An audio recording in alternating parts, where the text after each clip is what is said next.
Today's video is about 5 effective ways that you can maximize profits while selling your home, and I want you to stay till the end because number 5 might surprise you.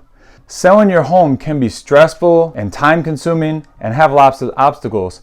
Obviously, if you want it to be easy, you could just sell your home for cheap and there'll be plenty of buyers. But of course, we all know you want to maximize the profits on your home, as I would too. So here are 5 ways that you can get the most. Number 1 is to understand your local market.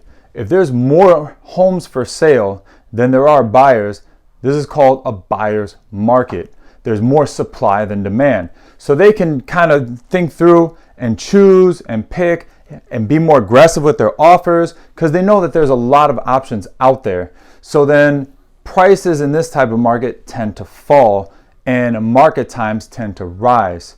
So if you're in a buyer's market, you have to realize that you're going to have to be a little bit more aggressive with your price, and you're not going to be able to get the obviously ideal outcome of the highest price and selling like that. The opposite of this would be, as we have now in a lot of markets, is not a lot of homes for sale and a lot of buyers out there. Obviously now interest rates are low, so a lot of buyers want to take advantage of this and they're out there. A lot of people want to upsize their houses. Maybe they have kids, they've gotten married, so they want a bigger spot.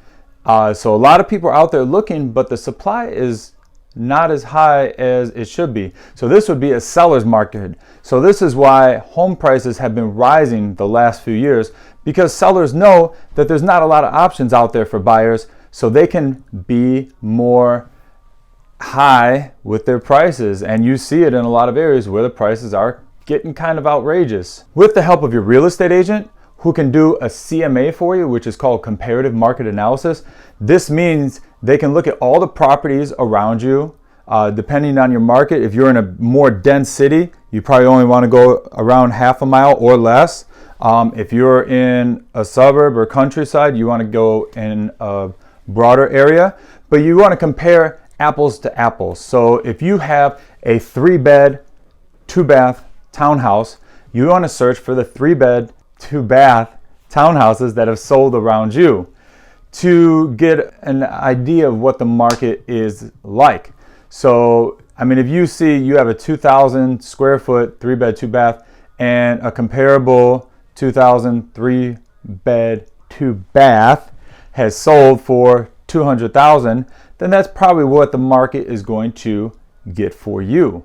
So obviously, you have to go over with your real estate agent if you've done some improvements, if you have any special features of your house that may make it worth more, or maybe you haven't been doing your upkeep and things have gotten a little shabby, then it might be worth a little bit less. But you have to take all these factors into consideration and understand your market to know how to price your home and have realistic expectations of how long it will take to sell your home. The second way is to complete any outstanding renovations that need to be done. While some home sellers like to just give like a credit to the buyer when they close, for example, if the floors need to be done or the kitchen needs to be done, they might say, here's a $10,000 credit at the closing for you to do it yourself. That might be fine because sometimes you might want to do carpet, they might want to do hardwood, or you might want white appliances, they might want stainless steel.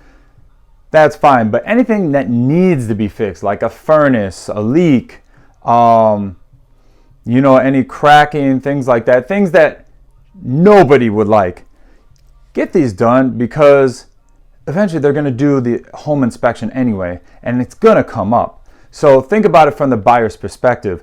Would you want to buy a house with no problems or some problems? And then especially like the real simple, easy problems.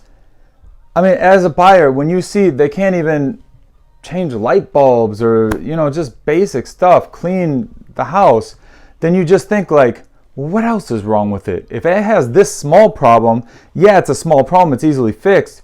But if they're overlooking this small stuff, what are the big things that are out there that they're also overlooking? So just fix everything up, and there's some other things that you can do for some good ROI. changing some sinks, some light fixtures. It's a few $100, but it could get you a few thousand back in terms of looking good and being fixed up, being more modern, putting paint. I mean, it's cheap and it looks so much better. A buyer is not going to look like your pink walls or green walls. I mean, just paint it something neutral. Do the basic things, guys, and it'll pay off in the long run. Number 3 might be difficult for some people, and that is staging your home. This is difficult because most people might think their home already looks fantastic when sometimes it doesn't. If you ever seen the show Listing Impossible on CNBC, I mean, even people with all the money in the world sometimes have bad taste. And I'm not saying you have bad taste. I'm sure you have fantastic taste. I'm just talking about some people. So sometimes it's better just to get someone that's a professional designer staging company to come in. Yes, it's an extra expense, but overall it's going to sell for more because people, the buyers, prospective buyers are going to come in and see this place. Hey, it looks modern, it looks comfortable, and they're going to feel at home, and they're just going to fall in love with it. And when they fall in love with the property, that's when they put offers in, and that's how you want to do it. In fact, according to a recent study by the National Association of Realtors, NAR, 77% of realtors saw that prospective buyers can visualize themselves living in a staged property more so, and that increases offers. According to that same report, staging the living room was most important. Second most was the master bedroom, and the third was the kitchen. Obviously, the places where people are going to spend the most time. If you really want to go above and beyond in maximizing the profit you can make on selling your home, you can even get an interior designer or decorator to set up and organize your home in an optimal way for public viewing. Effective way number 4 is when to sell your home, when to put it on the market. So obviously price is going to be pretty important, but just as important is knowing when in your local market to put your home for sale. So obviously spring is generally the best time because people want to move in the warmer months, kids are out of school, things like that. But you also have to understand your local market. Some markets might be a little bit different. Some might be earlier or later than others. So definitely talk to your real estate agent and learn about this. The other factor about timing to take into consideration is not just when the buyers want to buy, it's when you're ready. How much equity do you have in your home? Is it enough to cover all the costs with selling and closing and moving to your new home? Because if it's not, then it's not a good time for you to sell. So you have to take this into consideration. According to recent data from Bankrate, most homeowners don't even have enough equity in their home to cover all these costs until they live there for at least 5 years.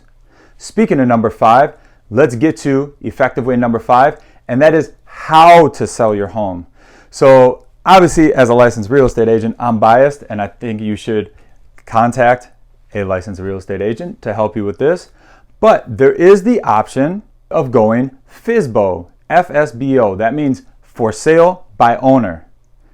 Now, this method of selling is not for everyone, but it is an option. You will save in some costs, and if you're a good negotiator, you have a good understanding of the market, you have good understanding of the law, of what's really going on, then it is an option for you. So while you may be saving some costs on commissions paid out, you are kind of taking on a second full-time job. You're going to be fielding lots of inquiries. You're going to have to do a lot of marketing, advertising, and all of these things. So you have to balance whether it's worth the headache compared to the potential savings. And also you have to figure, when a lot of people see for sale by owners, they kind of think the same thing. Oh, it's saving money, so we can be more aggressive and low with our offers too. So you're going to have to be a really good negotiator to kind of counteract that. You're going to get a lot of wholesalers and people maybe that are interested in flipping. You'll get a whole bunch of everybody contacting you. So it's not for the weak of mind, but if you got it, go for it. As part of final recap, I would recommend, in knowing your local market, check out open houses near you.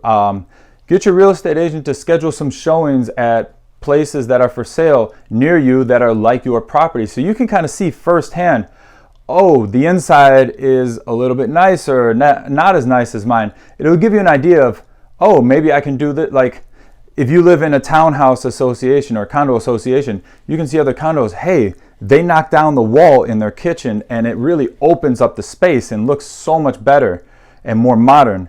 Maybe you can do that too as part of a renovation. So I told you before, you got to do the renovations that you have to do to fix your house to make it in working order. But there are other renovations that you can do, such as opening things up. I just saw a condo earlier today. He moved the wall in his bedroom connecting the bathroom to make his bedroom smaller, but the bathroom bigger. And you didn't really notice the bedroom smaller, but that bathroom, oh my God, it was huge after that renovation. And that could cost him, a few $1,000s, but buyers are going to come in and see that and be floored and just want to buy the place right away. So some renovations, you get those ideas from seeing other places similar to yours, and then you can make those same changes and really just get a good ROI, return on investment. Now, while everybody wants to get more money from their home, realize that's obviously going to be more work, as is generally the case in life.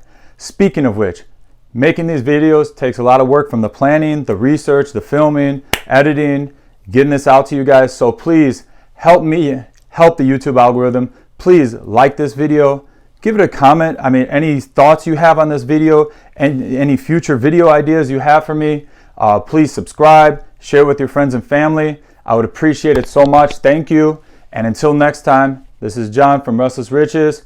Wish you have a great day.